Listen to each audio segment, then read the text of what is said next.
ದಕ್ಷಿಣ ಭಾರತದ ಕೋಟ್ಯಾಂತರ ಸಂಗೀತ ಪ್ರೇಮಿಗಳನ್ನ ತಮ್ಮ ಮಾಧುರ್ಯಭರಿತ ಕಂಠದಿಂದ ರಂಜಿಸಿದ ಗಾನಕೋಗಿಲೆ ಎಸ್ ಜಾನಕಿಯವರು ಶನಿವಾರ ವಯೋಸಹಜ ಕಾಯಿಲೆಯಿಂದ ನಿಧನರಾದರು.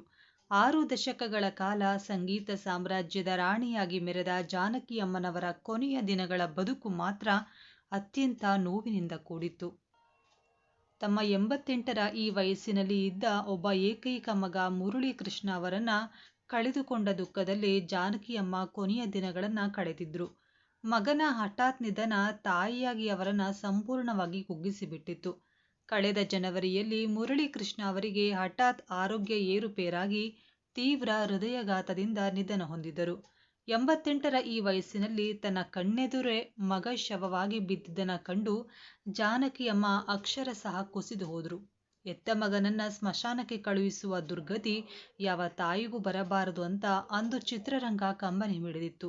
ಇನ್ನು ಆ ಘಟನೆಯ ನಂತರ ಜಾನಕಿ ಅಮ್ಮ ತೀವ್ರ ಮಾನಸಿಕ ಖಿನ್ನತೆ ಮತ್ತು ದೈಹಿಕ ಬಳಲಿಕೆಗೆ ಒಳಗಾಗಿದ್ರು. ಮಗನ ಅಗಲಿಕೆಯನ್ನ ಕಣ್ಣಾರೆ ಕಂಡ ಕೆಲವೇ ತಿಂಗಳಿನಲ್ಲಿ ಎಸ್ ಜಾನಕಿ ಅವರು ಕೂಡ ಇಹಲೋಕ ತ್ಯಜಿಸಿದ್ದಾರೆ. ಜಾನಕಿ ಅಮ್ಮನವರ ಆತ್ಮಕ್ಕೆ ಶಾಂತಿ ಸಿಗಲಿ ಅಂತ ನೀವು ಕೂಡ ತಪ್ಪದೇ ಕಮೆಂಟ್ ಮಾಡಿ ತಿಳಿಸಿ.